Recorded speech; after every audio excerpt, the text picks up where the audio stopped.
Doctors tell me that after they do one, it's so painful that the people don't Good like morning. It is the 8 second a.m. on Tuesday, February 14th, 2023. At this time, we'll call the Economic Development Authority meeting of the City of New Ulm to order. Item number one is the roll call. We are all present here, so we will move on to item number two, approval of the minutes from the January 10th meeting. I'll offer a motion to approve those. Second. We do have a motion and a second. Any additional discussion? Those in favor signal by saying aye. Aye. Opposed? That motion does carry. Item number 3.1, EDA Director's Administrative Report for January 2023. Good morning, President Becker and Commissioners. I will just point out a few things on the report for January. Note under the Get It Ready loan program, one loan closed in the amount of $40,000, and note under the multifamily rental rehab loan program, 2 applications have been approved and 2 applications are pending. Thank you, Heather.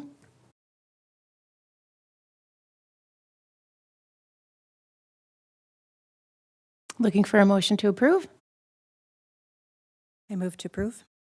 We have a motion, I'll second that motion. a motion and a second. Any additional discussion? Those in favor signal by saying aye. Aye. Opposed? That motion does carry. Item number 4.1, EDA February 14th, 2023 claims list. Anything out of the ordinary, as we usually say or ask? I guess the only thing I would point out is we did have a generator repair. Hearing that, I'll offer a motion to approve those expenses. Second? Motion and a second. Any additional discussion? Those in favor signal by saying aye. Aye. Opposed? That motion does carry. All right, item number 5.1, Small Business Incentive Grant Program. All right, we briefly discussed this item at our December meeting, and it was tabled, and I waited until this month to bring it back, just because we had 3 new commissioners last month, so I didn't want to have all kinds of things on the agenda for January.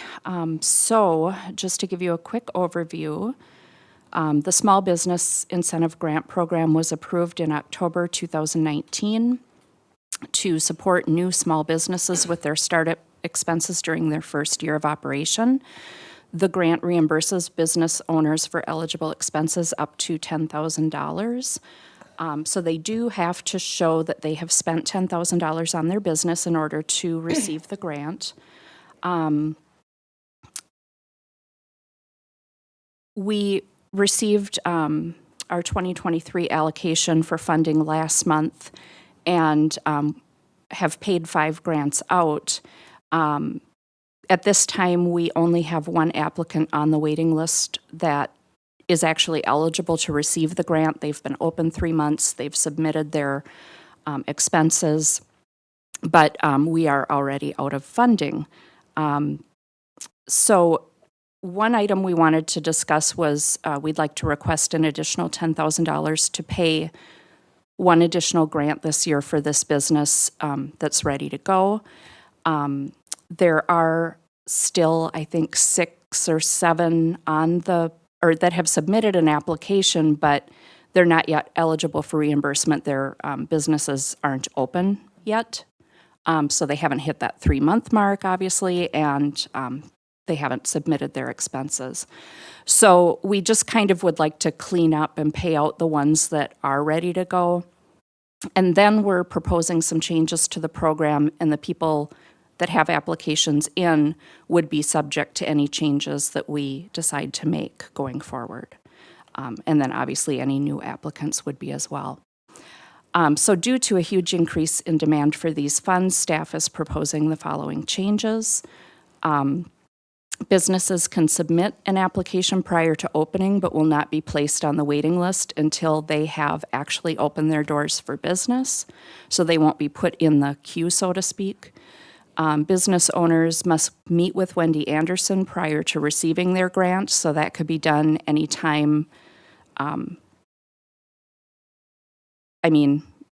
Ideally, they would do it before their 3-month mark, so we can pay the grant out when they hit 3 months, but, you know, they just wouldn't receive their grant until that's been done. So if it takes them 6 months or a year to meet with her, they wouldn't be paid out until that step's done. We're also proposing changing the grant amount from $10,000 to $5,000 in order to help twice as many businesses each year, because we are starting to run out of money right away because there's a waiting list. And so as soon as I get money, we pay them out, and then we're out of money the rest of the year. So everyone that calls and says, oh, I see you have a grant, I'm thinking about starting a business, and we have to tell them, well, we're out of money. And they're like, really? It's only February. So we're just looking at tweaking the program now that we've had it a couple years, and based on just, you know, how it's going.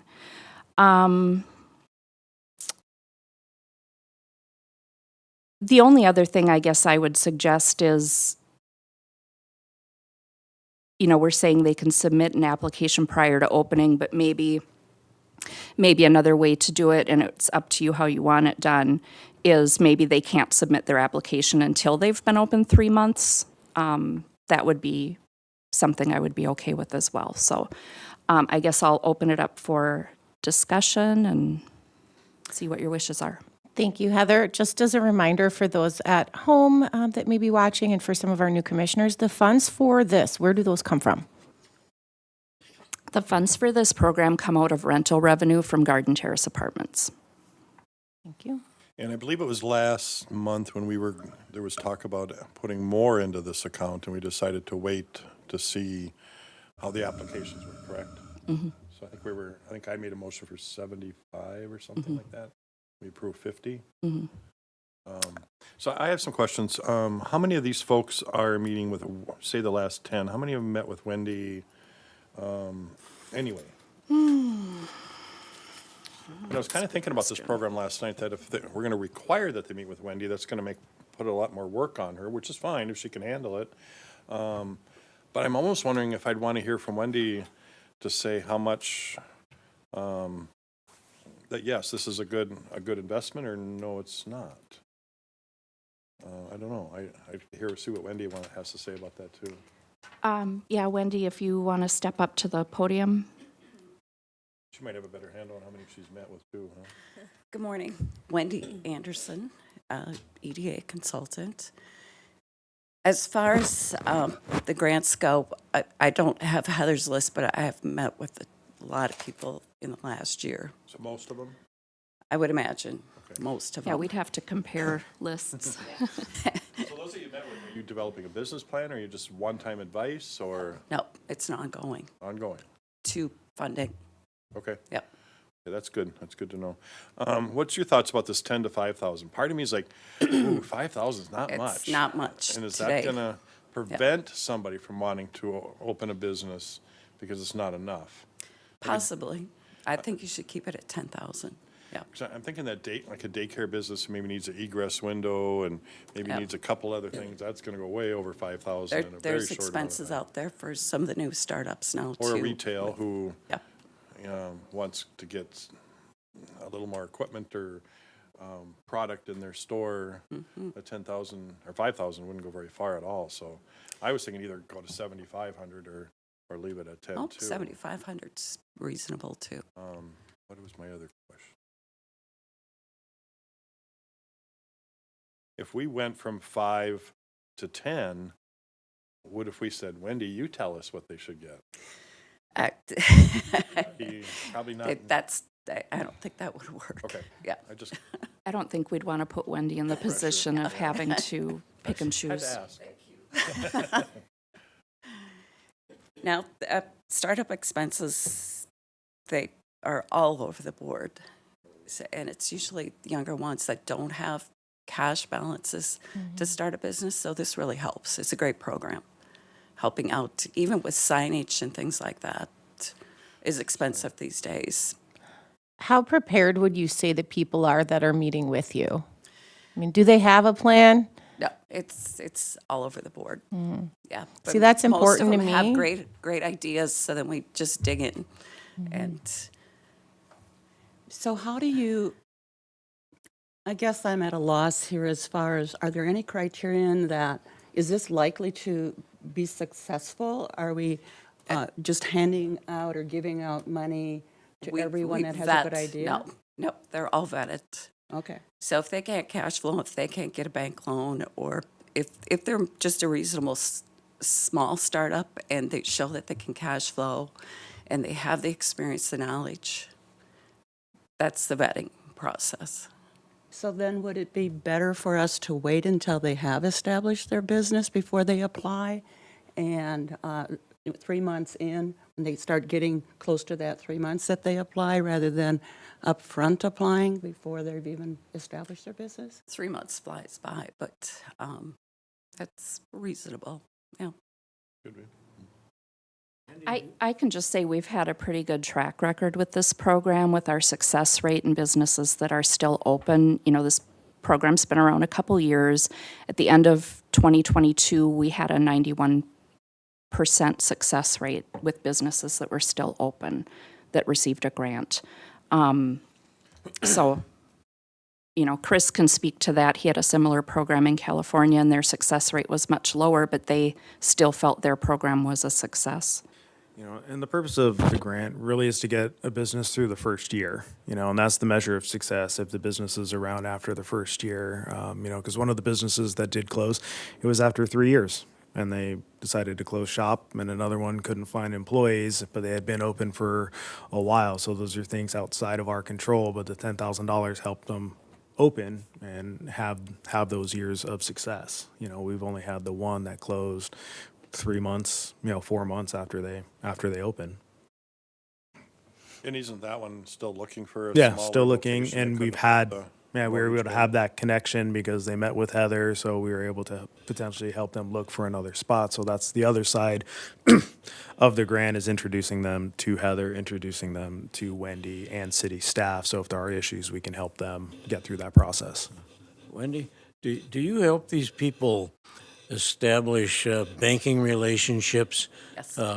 Because sooner or later, that's got to happen. That's sooner. That's one of the first questions. Yeah. Okay, because, you know, and my experience over many years has been that if bankers are not comfortable at all with an idea, maybe it isn't a good idea. Bankers are pretty good with that kind of stuff. Everyone that I vet, I tell them I'm looking at this as a banker would look at it so that they're ready. Yep. Okay, so you look on it as a As a banker as a would. banker, right? Yes. Okay, well, great. Yep. Thank you. Do you have a recommendation on these 3 changes? Do you have any additional ones that you think might help? Adding more money to the fund, definitely. If it's not 10,000 to spread it out, maybe 7,500, because 5,000 doesn't go very far these days. And waiting 3 months or after they open their doors, putting an application in. So, yeah. I'm going to be the one to say it. I would like to see some type of a business plan presented. This is taxpayer money, and we need to make sure that we're, you know, listening to the business owners, supporting those business owners, but understanding that we're, you know, that we can say at the end of the day that we're making a good investment with those funds as well. I don't know what that looks like, but if you're a business, you should know how to do that. Or with your help, they can learn how to do that, because that's another way. Teaching them those little things, if they don't already know that, is going to help continue to set them up for success. And I really feel strongly about that. No, so do I. When I work with them, and we do business plan, cash flow, pro forma, marketing plan. I would agree with that. This is a grant, and every grant should have a process where you prove what you're going to do and that you have a good plan in place. I would also like to see that afterwards, that they come back to us and show us, this is what we did with your money, this is how it was successful. And maybe we, as an EDA, need to say, what is success? Is it that we're open still in 1 year? Is it that we've hired X amount of employees? You know, what do we want to do with this money? Why are we giving $10,000? And I don't think that has been defined beyond we're open for a year. And is that truly what we want this money for, that we keep you open for a year? Or is it something else that we want to economically grow this community? What do we want that 10,000 to do? And I think people should come back and tell us, what did that 10,000 do for our community? I We had some agree. discussion earlier about having the folks come to us prior to awarding the 10,000, but I think staff thought maybe that was too much work, or do you remember what we? Remember having that discussion.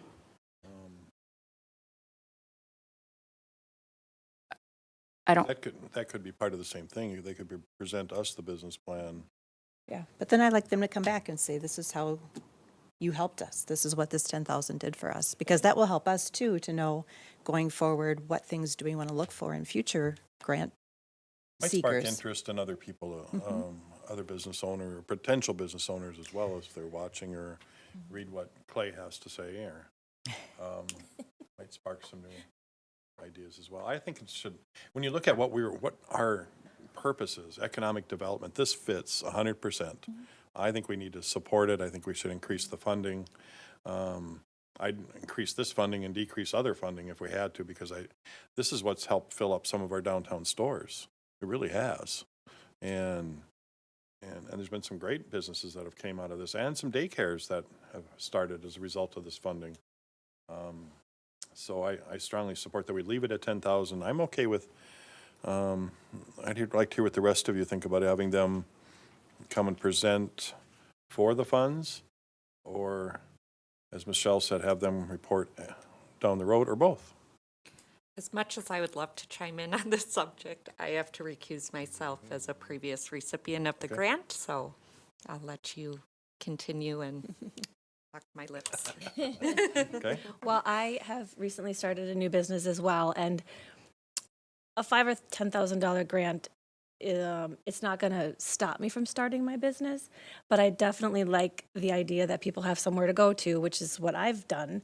And then once you have a plan and you've maybe been in business for 3 months, then you can apply.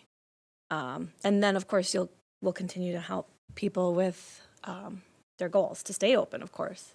But I just think that I don't think that we should be here to just, you have an idea, let's give you money, and then run with it. But you're going to have gone through all of that planning. You're going to have figured out who you're going to borrow money from way before you come to this point, right? I guess. So I think the 3 months, being open for 3 months and then applying, because we're here anyway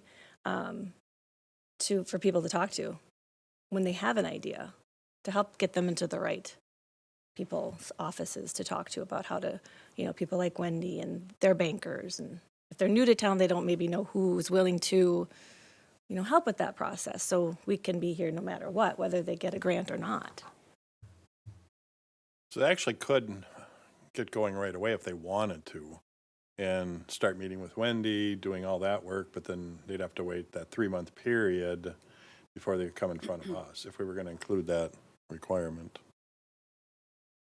I think it is a good idea, though, maybe very early in the game to meet with you, Wendy, because I'm sure that there have been times when you have advised people that, yeah, I don't think this is a very good idea, and the chances of success are not good. I mean, unfortunately, that's that's the way life is. Yeah. How often do you do Direct that? them to who they should talk to and get a better plan so they can go forward with that idea, Yeah. It happens. Yeah. But it's a reality check too. Sure. So, yeah.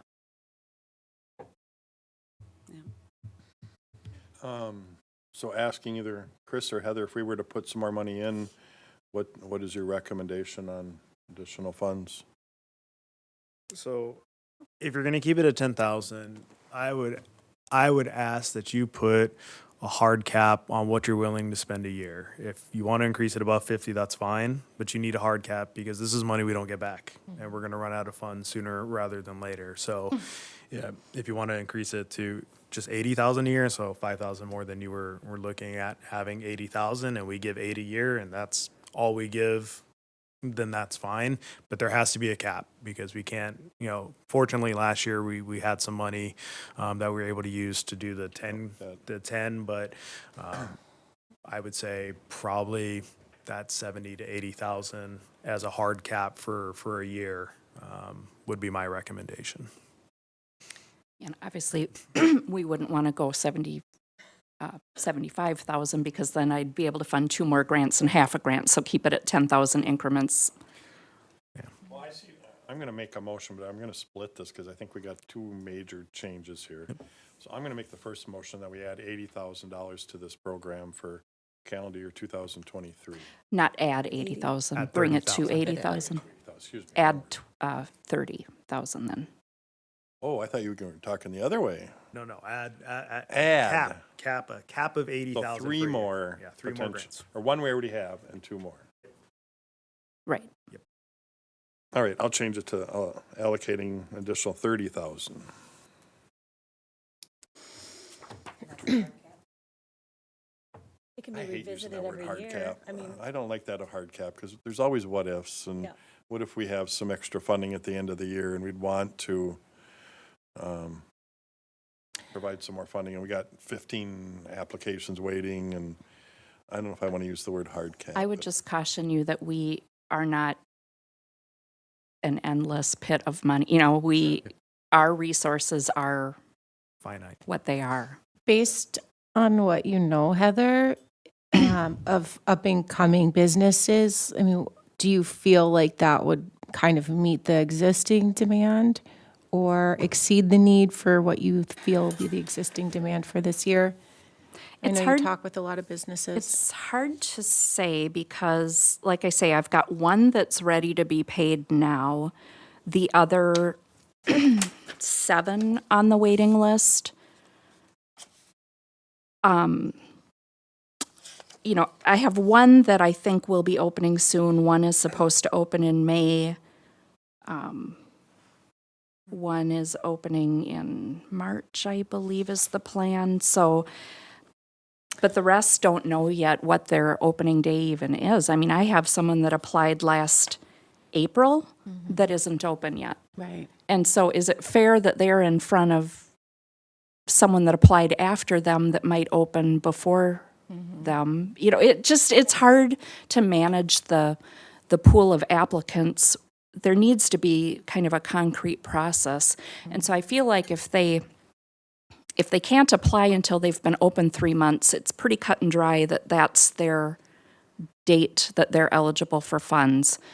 So the people on the waiting list, whatever we decide today, I would contact them and say, you need to reapply when you've been open 3 months. We're Plus meet with disregarding Wendy, your plus application, you another need to EDA. submit a new one when you've been open 3 months, if that's what we're deciding. Because it needs to be fair, and it's really hard for me to manage right now the way it is. And make sure that I'm being fair. But with the assumption that all of these businesses would open in 2023, that would not give any potential new businesses the opportunity to apply for those funds if they would open. Right, I mean, I still, with 3 additional grants, I still wouldn't meet the total need of the applications that we have now.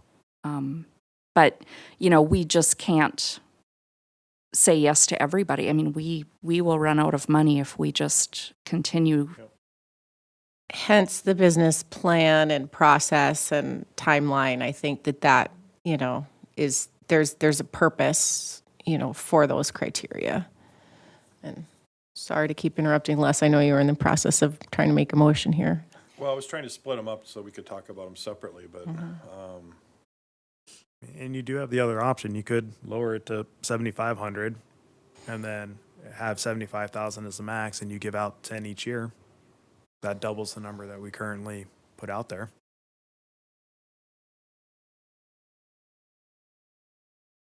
Do you feel that we would consistently have that amount of money every year? 75,000, we should. I mean, it's 5,000 less than the hard cap and we'll be able to get, fill that list, you know, pretty much every year. And then any money we don't use, let's say it starts to slow down and we start getting, you know, 7 businesses or something like that, we can roll that money. You don't have to fund it as much, or you can make the motion to up it back to 10 if that starts slowing down. Could we get creative in the future too, and maybe part of it's a grant and part of it's a payback loan? We At could. low interest? I mean, we can look at different things. I mean, just more paperwork at the end of the day I for know, staff, I know, but I know. I mean, absolutely, that could be on the table. So right now, it's first come, first serve. Mhm. And there's no, that's the first thing we need to establish, right, is it maybe shouldn't just be first come, first serve. It's who's open for 3 months, and then go forward from there. I think that, really think that is a better strategy, because, you know, somebody could, maybe, and I think it's happening now, people are tying you up, long-term, ahead of the reality of them opening. And some of them may never open, Right. and yet they're tying But the up a money's position earmarked because they got their application in, there. I and would be very supportive of that. You got to get open first, and then we'll give you some money. Whatever that is. I mean, we can work that detail out, but that business of applying early and you know, and just tying up that position in the funding doesn't seem like a really smart thing to do in the long run. I agree. If we're going to include both sections, how do people feel about the applicants coming in front of us for approval? I would just want that they submit a business plan that we can potentially, review. I don't know that we need to put them on the spot to do that, but just, something that really shows that they're invested and that, we're making a decision that we can stand by as an EDA. So are you suggesting then that the board approve future grants? Kathleen, you're shaking your head. Tell us what you think. Well, I think we have qualified staff, but we need the criterion that the staff can use and give them some direction. I like the 3-month period that you're open. I like the fact and believe that they should have a business plan. And it would be interesting to us after they've received the monies to come in and tell us how they're doing. Like Michelle indicated, how are they affecting or impacting economic development. So I think it would be interesting for us to hear from them once they've received the dollars and come back to us at some point, and that should be written into the application, that a business plan is required and that a report back to us within whatever the staff thinks is And the a meeting with appropriate amount of Wendy. time. Yes, and that already Well, is that would be happening. prior to the grant, but so would you make the criteria that if they don't come back within a period of time and report to the board, that they have to repay the grant? Otherwise, how? Yeah. Because it's a grant, and that's part of the criteria. And if we get, if we're giving them. One thing we're doing now with our new economic development website is we do send them a Google form to fill out to say what the grant means to their business, what they're doing with the grant funds, and we're going to be putting that on as a blog post, that they're a grant recipient, this is what they did with it. Is that sufficient, or do you actually need them to come report here? How do they do filling that out? We just started it. I sent it to the 5 that received grants this year, and I know 2 have filled it out. I need to check on the other 3. But, I mean, right now, there isn't a criteria that they have to do that. I mean, it's just something we're asking them to do. It gets them some free publicity. We'll send it to the newspaper as a press release. So, they have an incentive to do it, but I can't say if you don't do it, you have to pay the grant back, because that No. wasn't a criteria when they received their grant. But there should always be, in my opinion, having done grants for many, many years, you always have to report on the funds, whether it's maybe not a verbal report, but an established report form that they fill out. And at least you have that on file then, including if there's receipts or how did they spend their dollars. Not just, I spent it this way, but here's proof that I spent it this way. Well, they are turning that in prior to receiving the grant. Okay, They well, have to that's- turn in their $10,000 of invoices and proof of payment in order to even receive the grant. So we know how they've spent the money Good. already. So do we really need them to report back when they're having to do that up It front? just promotes success, I guess, by having them come and talk to us again and show what they're doing.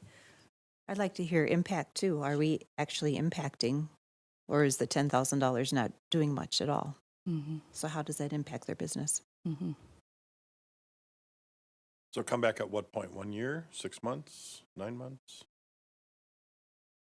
I'd say 1 year maximum post. We are within 1 year. And that's to be at an EDA meeting and report. I think so. Okay, I just want to be clear. So this will be for going forward, future Yes. grants. Okay.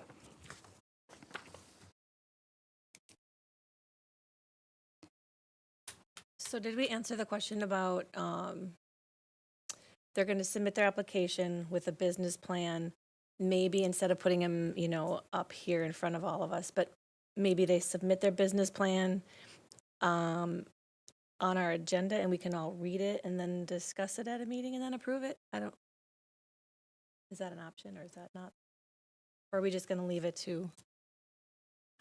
If we were going to do that, I'd just soon have them come here in Sure. person. And have them just talk to us about their plan, but I don't hear a lot of support for them coming in front of us. I would And like it. Kathleen made a good point that, with the application and the business plan submission, that staff could review it and, make a determination on that, I believe. The other option would be that you appoint maybe 3 people from this group or 2 in addition to staff to review those grants. That's not unusual for grant review committees to be subsets of a body like this. Is that subject to open meeting law, Chris? Not if there's 2. Okay. I just don't want to make it overly Complicated and. burdensome for them or for staff to, Well, isn't that the point of Wendy? That's why we put her in the middle there, is for her to do the business plan or help them out. I think we're adding another step onto this when Wendy, that's what kind we're of the paying Wendy bridge for. between that. So after is a great idea to come back and report, but we're not just giving them the money before they meet with Wendy, and she's a great resource for planning and reporting back if there's a concern. So I think having Wendy in there is sufficient enough. But And Wendy, you're okay with this? Okay. All right, should I try another motion? Go for it. That's right. On the, I don't think we did. so Okay. I think we're okay. all right. This motion. So consider allocating an additional 30,000, and the changes to the program on the 3 items that you have listed. Businesses have to be open for 90 days. They must meet with Wendy prior to receiving their grant. And part of that meeting with Wendy is developing a business plan. We can add that Yep, and let's submit make that in with the the motion. application. Report back to the EDA, 1-year time period on how do we want to say that, Michelle? I don't want to say the word progress, but How the money impacted. how the money impacted their business. business. Okay. And am I missing anything? Are And we the changing amount. the grant amount? No, Staying at 10. I want to keep it at 10, but I second. Okay, we do have a motion and a second on the following motion. Any additional discussion?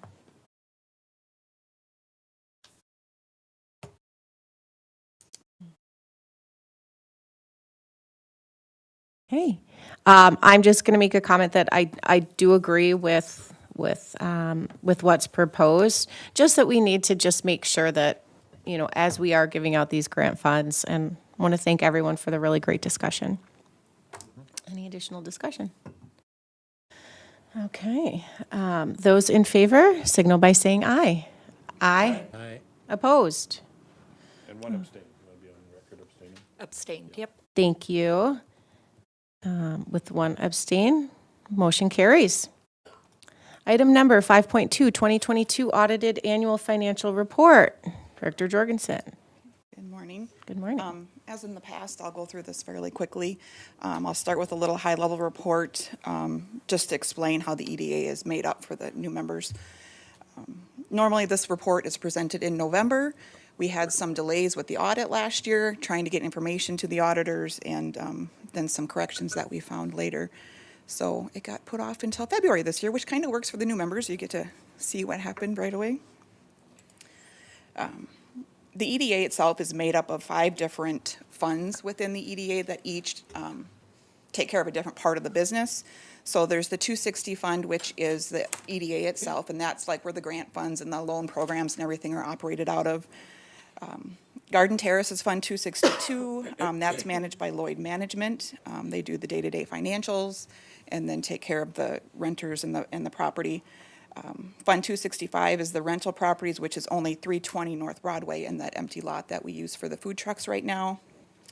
270 is just the Section 8 that's completely funded by HUD and operated by the Housing Office. And then Fund 272 is the public housing, which is Broadway House and the other houses that we have. And that's partially funded by HUD, and then C Neighbor actually handles the day-to-day financials for those properties. So with that in mind, looking at the actual financial performance of the EDA last year, this first screen is in reference to Fund 260 basically, and you can see that the net position has increased for the unrestricted portion. The total position has increased 23,000 for all of the EDA funds. Cash investments was up 13,000 over the year.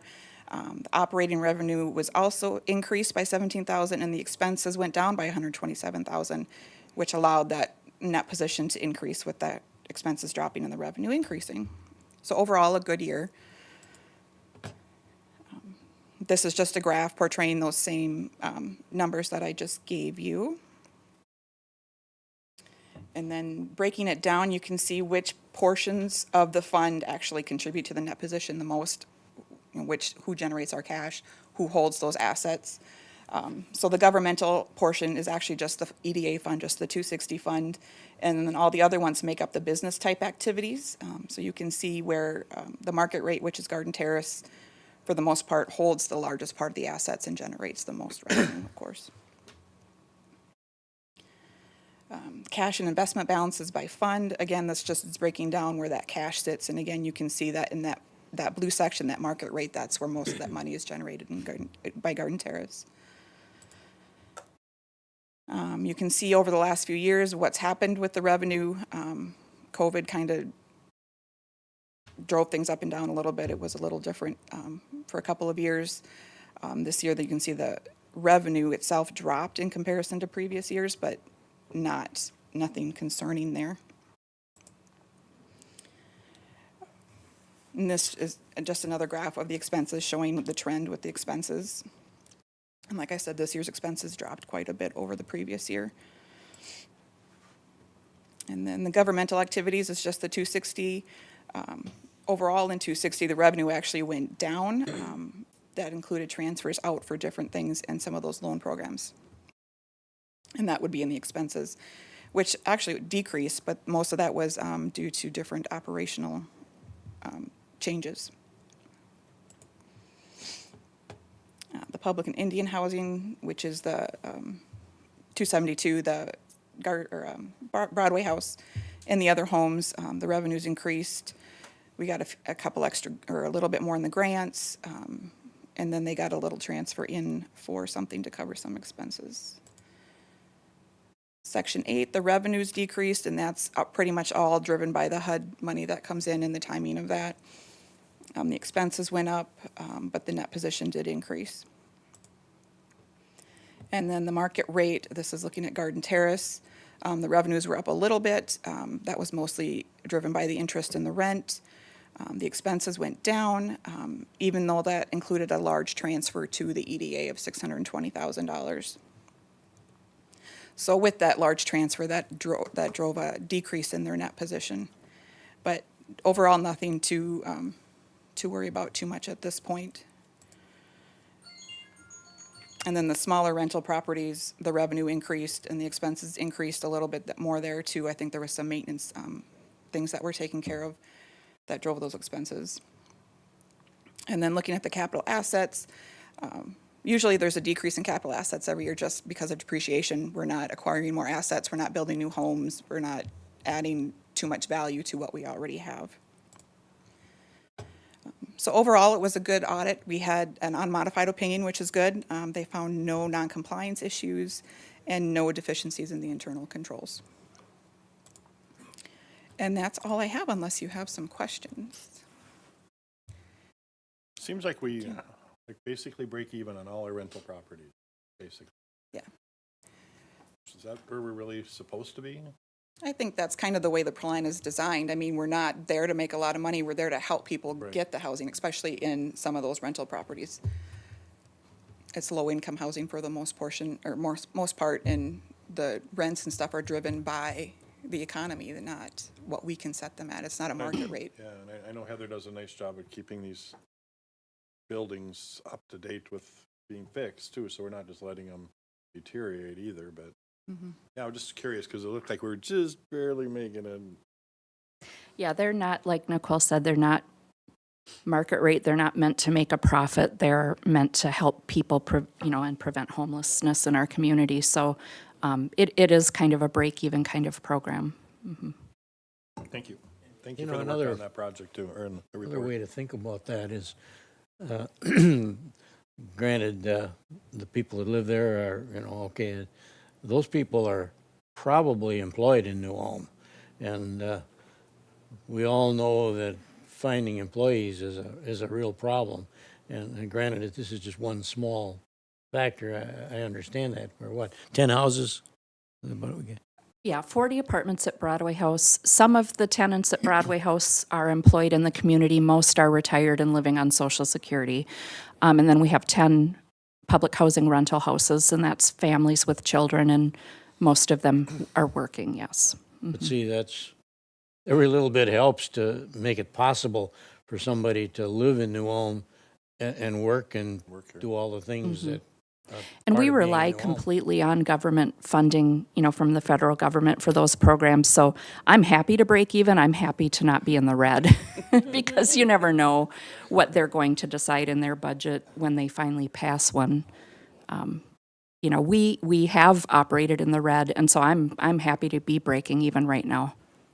So break even is, Break even is good. it's good. Yeah, I mean, it's almost, it's not really a cost when you get right down to it. Yeah, and we and don't those want to people are be contributing. overfunded where the government is taking on debt to give us more money than we need either. We really just want to get what we need to run the program. I should acknowledge Danielle, my assistant finance director, is the one who takes the lead on this audit and does most of the work with the EDA throughout the year, so I don't want to take her credit away. Thank you.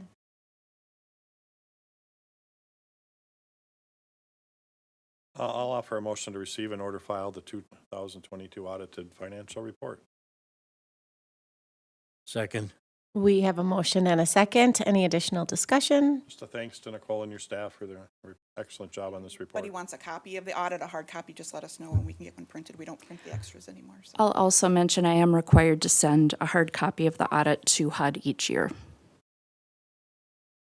Excellent, good. Extra comments. Thank you so much. Motion and a second. Any additional discussion? Those in favor signal by saying aye. Aye. Opposed? That motion does carry. Item number 6.1, a Newbrook ex officio member. All right, this item was on the agenda last month and was tabled, so here we are again. I'll offer a motion to appoint Andrea Becker for this position. Second. Okay, we do have a motion and a second, but I would like some additional discussion on this. The discussion I would have, just for clarification, this is an ex officio, so it's not a non-voting member.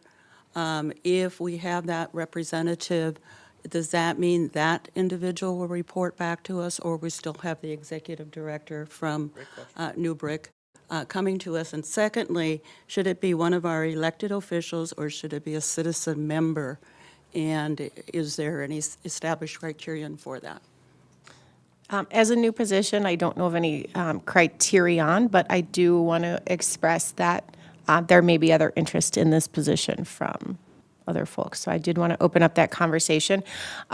To answer what I know of your question, as an ex officio member, you would not be voting or expected to report back. That should be the New Brick leadership coming here with an agenda item each month to that they submit ahead of the business or the EDA agenda coming out so that we can review it and then they can present and open for questions. Thank you. Thank you. I know I certainly considered it as well. I think Andrea and I have the most experience with what's going on with New Brick and what's going on with City Council, what's going on here for at least this coming year until some of the rest of the folks get up to speed. Then if somebody wants an interest next year, we can reappoint, correct? We certainly could, but I did want to just open it up for anyone else that may be interested. You know you want it. Like you said, maybe a year from now. I would have an interest about doing it with somebody so that there are two ears listening. Okay.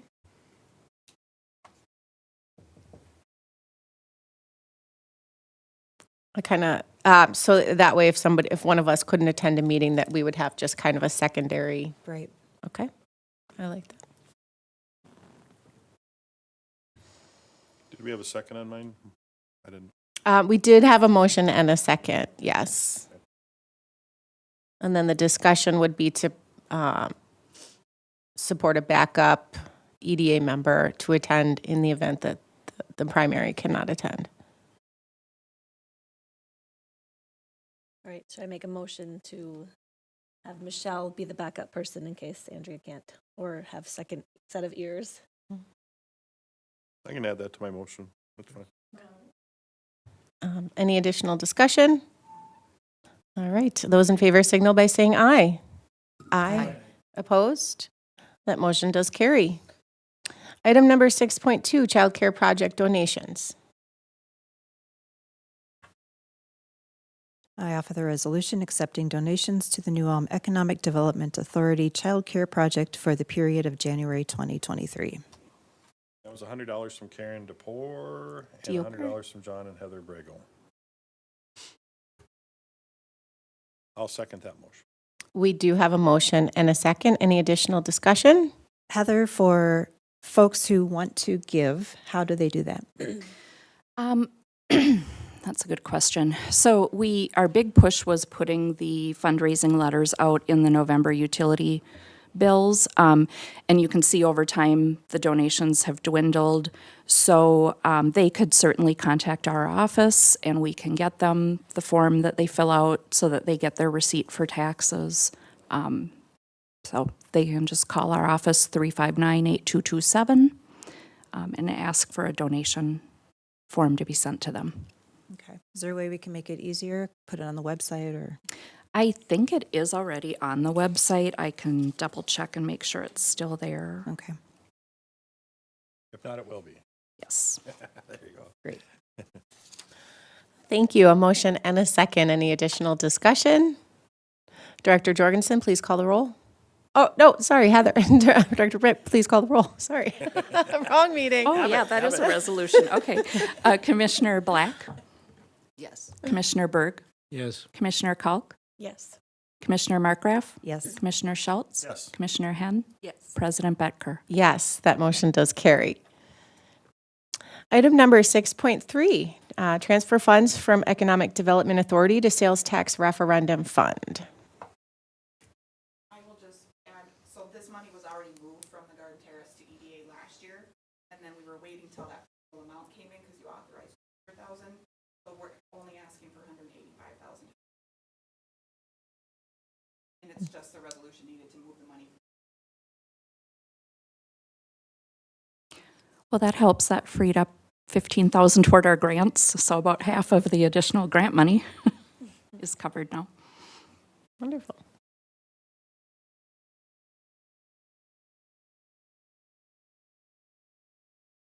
We're looking for a motion. I offer the resolution and waive the reading to transfer $185,663.48 from the EDA fund to the sales tax referendum fund. I'll second. Oh. Okay. You win. All right. We do have a motion and a second. Any additional discussion? All right. Director Bregel, please call the roll. Commissioner Black, Yes. Commissioner Berg, Yes. Commissioner Kalk, Yes. Commissioner Markgraf, Yes. Commissioner Schultz. Yes. Commissioner Henn. Yes. President Becker. Yes, that motion does carry. Thank you. And item number 6.4, discussion on EDA property. Council President, or Commission President, Commissioners, before you, this is just the discussion, kind of like we did last month about the potential for the appetite to sell Garden Terrace Apartments. We had got it appraised. I think it was about 7.5 million range, and we have since been approached by 3 different individuals looking to potentially buy. One is a nonprofit, the other are private individuals. So kind of want to know what the appetite is to potentially selling Garden Terrace. Is that something you want to entertain, as people can come forward during a closed session to present their pitches, or is it something that's not on the table at this point? And we have multiple options, right? We could sell one, we could sell both, we could sell none. Yep. It's provided a lot of funding for the CDA group and a lot of things that we've been able to do. I'm really on the fence on it, from my own opinion, but I could be probably swayed either way. I guess I'd want to know what we're going to do with the money and what our plan is. I mean, before I'd be willing to say, yes, we're going to sell. I don't want to just sell it, throw the money in the bank and move on. I mean, do we have a plan? And right now we don't. So I guess I'd ask staff to maybe come back with some recommendations on what would we do. I know we got some programs here we're funding. We could increase a little bit of that probably. But we don't want to set ourselves up that in 10 years down the road, the money's gone. And now what do we do? Because we've been able to do some pretty nice things with this EDA in the last 10, 15 years. So that's my take on it. But You know, I would agree with you on that. I have a hard time talking myself into selling that because it's a continuous source of funds indefinitely. And if any of you have looked at your 401k or anything lately, invested money doesn't look so good. But here we've got a steady source. I mean, I don't think we're going to change the rent anytime soon. There's a lot of good things that this group does. And I really think that we should leave this one alone. And I mean, I understand that there are other possibilities here of selling it and so on. But, I mean, I think you made a good point there. 10 years from now, where are we? I mean, none of us will probably have to worry about it, but I think we need to think about what other people have to deal with. now, if we do sell them, then they go on the tax roll, and we would have some additional general revenue, correct? Depend on who you sell it to. Yeah. The city would get that. The city would Yeah, get that. city would Yeah, get so that. not necessarily us. Yeah. But wouldn't that depend upon if you sold for a not-for-profit, that status would not change, change. going on to the tax rolls? Yeah. I've been a long-term advocate of not have us own apartments. I think it takes away from development. If we sold them for $7.5 million, I would hope that we would have some kind of pro forma that would address what we, financially, what we presently are spending on programs like you brought up, Les, that are very, very good for the community, and of course Tom as well. But would those programs go away, or with investing those dollars, it seems to me that we would have a nice cash flow to continue those programs, but to do ourselves a service by getting out of the apartment or business and encouraging private investment. Yeah, I That's know just we my have people that opinion. said, why is the EDA the biggest landlord in town? There are two buildings, and the 7 million is for both buildings? Yes. Okay, and so if we sold one, we still have income coming from one and the profit from selling from the other. That's something we could consider. Are the people who are interested in developing or the nonprofit, are they open to purchasing just one and Potentially. not both? Yeah, and I do want to point out on the property taxes, the nonprofit that we're talking to would not be tax exempt with Garden Terrace because they would be using it in a way that they would not be tax exempt. So it would go on the tax rolls. Thank you for that clarification. The investment market, of course, is volatile. But looking at right now where we're at, every year we're going to earn more than 300,000 in interest sitting on that 7.5. With no risk of capital expenditures. Question, yeah. Right now in Garden Terrace. So, you know, if we make that where we set that aside and we're always just earning that interest, yes, the market goes up and down. I just saw Mike look at it, and you have no microphone, so nobody heard what you said on. So essentially, the interest we would accrue if we just set that 7.5 million aside or 7 million aside would be equal to or greater than what we get in our annual profit, and we have zero Right around risk. 300,000. Yep. Yeah, zero capital risk. That and having that money, we then can look at future projects. What is the next thing that we can invest in? If someone comes in and we need $1 million cash to fund a project, you have $1 million cash here. We literally spend the profit every year on 3 programs, and you continually increase what we put in those programs. So we're basically losing money at that point and dipping into reserves. So having money set aside, and again, open for discussion, we can discuss that with the board, but those are kind of my thought process, because much like you, when I moved here and was looking at, people telling me we should sell it, I was on the fence too, indefinite cash. But if we're wise with the money and we don't overextend, then that 7.5 should last quite a long time.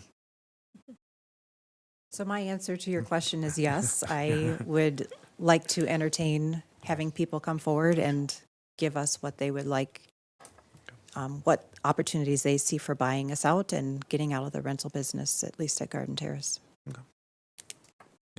can get that set up. So looking for more staff information at this Yeah, point? we'll put everything together. So we'll do a closed session for that and invite the individuals to come and present pitches, and then we'll have information on our side to present to you as well. Was any discussion had with the potential purchasers? I know that kind of the rumor that floats around for years now is Garden Terrace 3. So would any of those developers actually be interested, knowing the challenges of the land, interested in pursuing another building on that site? I mean, we would include the land kind of as a, hey, here, you have it for a year. If you don't want to develop on it, then it comes back to the city. We can absolutely incorporate some of that as well. Because of the soil issues. It is going to be hard to develop, but someone could potentially do slab on grade and not have to do anything, there, and do, a smaller, maybe 4-unit development or something like that. So I would absolutely entertain something like that, with the caveat in the development agreement, if they don't do anything within a year, 2 years or something like that, it reverts back to the city. Okay. But we can have that Think discussion. big. I mean, could we, with that profit, could we build some buildings that need to be rented? And, I was going to say we could do something with Target, but we don't have to worry about that right now. But options like that, I mean, those are things we haven't really considered because it's just not been in our wheelhouse. But we could help with economic development in our community by taking a look at what the largest needs are for our community and potentially help get those businesses filled. Or built and filled. One of the things that we are tasked with in the code is to create economic development districts, which we have never done. Correct. And this could give us a funding opportunity to create an economic development district. And what is that, and how could that help with development here? Good discussion. Yes, excellent discussion. Any additional comments? Okay, it looks like we've given you guys some direction to come back with just some more concrete figures on what this would look like and what we can do. And we will move on to item number 7.1, Economic Development Activity Report. All right, you have my report. I'll just highlight a few items under the Small Business Loan Program. I have 2 applications pending. Under the Small Business Incentive Grant Program, I'm reporting on January activity. 3 grants were paid out in January. 2 more were paid out early February, so all 5 have been paid out that I had funding for. And 2 new applications were received. Wendy Anderson is here to give her 4th quarter report, so I'll invite her up at this time. I can pull it up for you.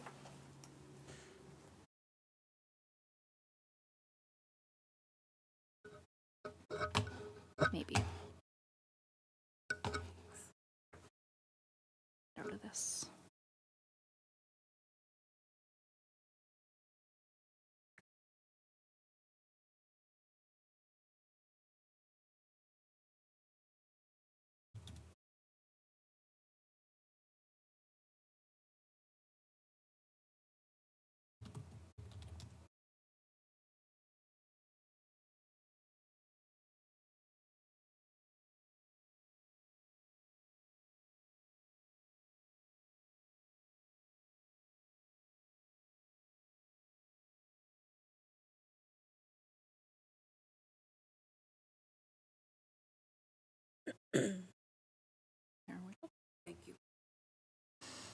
Wendy Anderson, consultant for New Ulm, business consultant. So last year, we started late in the year. It was February before we started. And we grew the program, I think, very well, working with Heather and Chris and everybody that gave input and sent people over. We have some successes that I'd like to report. So because they're open, we can bring them up. Minnesota Canine Club, John Hanson opened his business. Actually purchased an existing business and greatly expanded on that. So that was a really good working with John. He got the business grant. We got him some other funds, worked with the bank with him. I worked with New Ulm's Own, so we did some marketing ideas and helped them with some QuickBooks and staffing ideas, how to get staff and what they should do. Custom Cabinet Shop, he was a New Ulm resident. Him and his staff came in. They were in expansion mode but couldn't find people. So we worked through ideas with that. Guten Tag House. We helped them prep for sale, giving them prep on how to value their business to sell it, and I heard that it was successfully sold. We worked with a travel agent. She's a new startup. Lindsay's the one that bought the Guten Tag House, Zeitgeist Gifting. So this was an interesting client, very great gal to work with. Met her through Heather's Entrepreneur group. Yes. So I attended the entrepreneur group, met a few people there that I knew, that I didn't know. So Lindsay, we worked together with her. She was in a position of being downsized to the company that she was in, so she had an idea to start a business. Business plan, pro forma, funding, we did all of that. So as far as I know, And I'll just comment if I may. She's one of the businesses that she was looking for some retail space, and I think she, after meeting with Wendy, determined she wasn't ready yet, so she's still operating out of her home. So she kind of had to back up and wait a little while. I think she's still hoping maybe to do that in the future. I'm actually wearing a pair of her earrings that she makes today. she has a great business plan. And I'll continue to meet with her to help her with that retail space and to see that it can cash flow and things like that. So it isn't like we're done once they get funded or have their idea. We continue to help them. Let's see. Darren, the SSL gas station service center was sold. So we helped an existing business buy a business that was transitioning out. And we also helped them with the setup of their QuickBooks along with their accountant. Stacy, the Domeyer Salon, she's still in construction mode for part of her business. I helped her with a loan through the Initiative Foundation too. And I talked to Marcia the other day at the Initiative Foundation, and Stacy's still some construction pieces going on. Rodney, he was looking at taking over the existing Kevin's Barber Shop. So we had his business plan done, financial plan done. And with the previous owner of Kevin's building, he had a LOI to move into that, but then the building was sold. So we helped him find a new location, which he's done. He has a lease agreement, and we're working with the city on some funding options for him. Danny Sanchez, now he was a headhunter. He is a headhunter for manufacturers in the Latino language, so he's helping Latinos through and headhunters work to find manufacturing employees. So those are the ones that we successfully were continuing to work with. Others that I don't put their names out there just because it's all private, and that's kind of the gist of my report, and looking forward to another good year. Looks very good, thank you. Yes, thank you.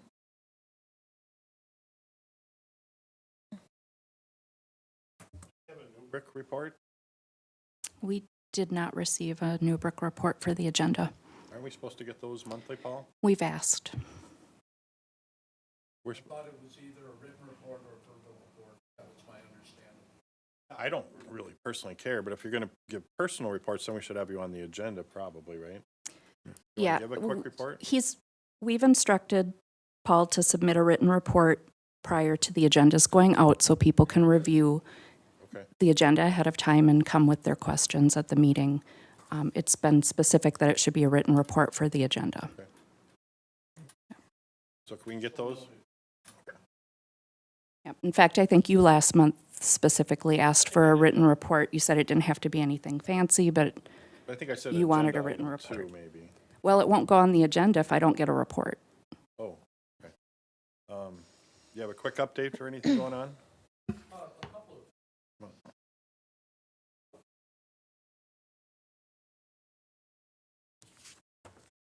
I'm pleased to report that we're in the final stages of qualifying for an EDA grant in cooperation with Region 9. We should know next month or in April, but that is for, between us and Region 9, about $200,000. And that's to continue our initiative for the New Ulm Robotics and Automation Program, which is an extension of what the CTE Center is doing right now with a focus on robotics and automation. I want to bring up another topic. As you know, we have extended out to reaching out to towns like Springfield and Sleepy Eye. And this goes back to 3.5 years ago where I brought in about 28 people to the college to talk about long-term care. And just for your reference, before I came to New Ulm, I served as a technology consultant for the Department of Aging. I've been involved on a national scale with long-term care.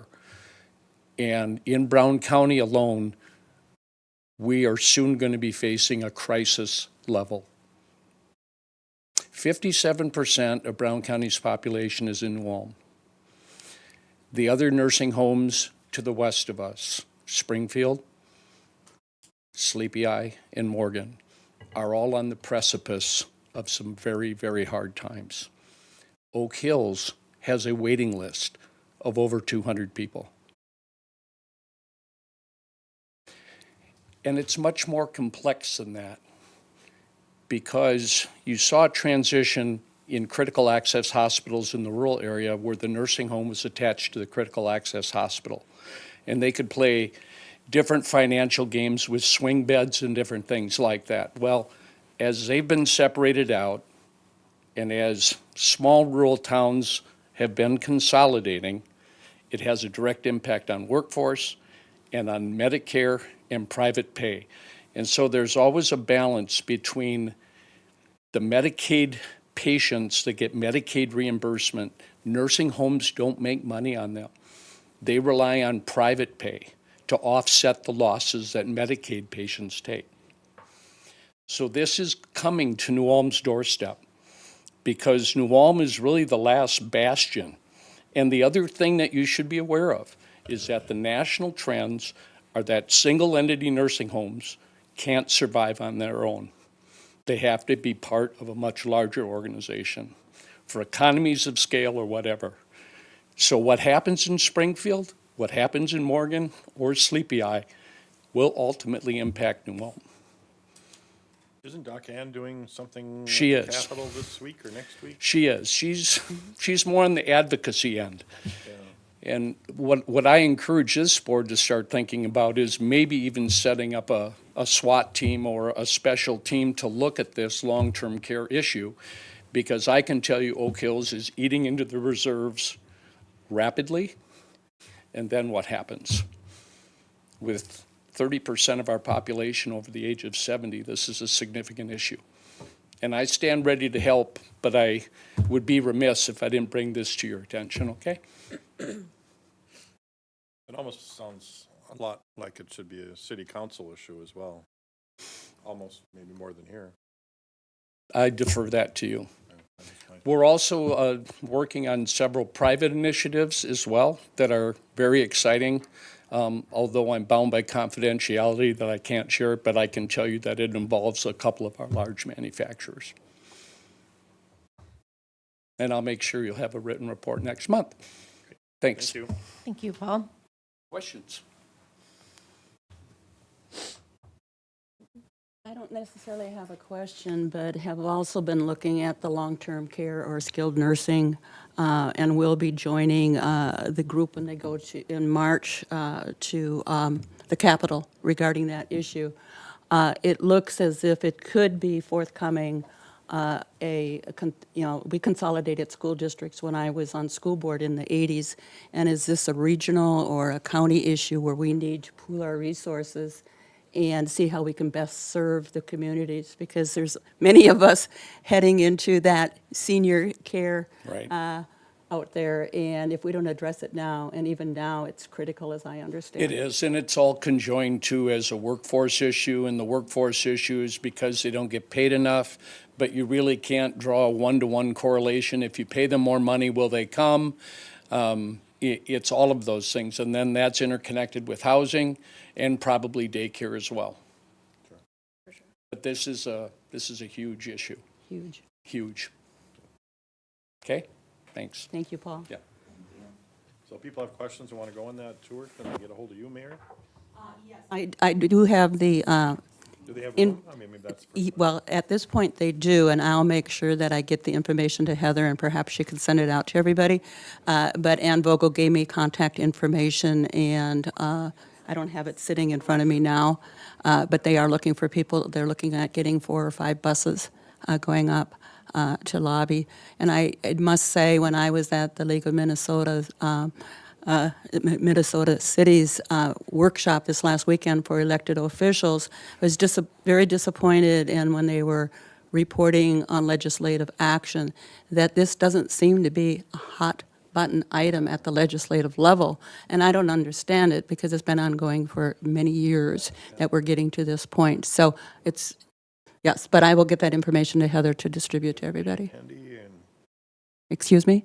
you have the date of, I'm trying to remember it think too, because she told me too, but I, I thought it was the 13th, but in our conversation, it was 13th and 14th of March. So let me get that information clarified as well. Too many dates in my head right now. that's fine. Call you, call Heather. Yeah, she'll get me the information and then I'll pass it along. Thank you. And we are looking for a motion to accept the Economic Development Activity Report. I'll move it. I'll second that. We do have a motion and a second. Any additional discussion? Those in favor signal by saying aye. Aye. Aye. Aye. Opposed? That motion does carry with no additional business. This meeting is adjourned. We will very shortly move into a work session discussion. Thank you.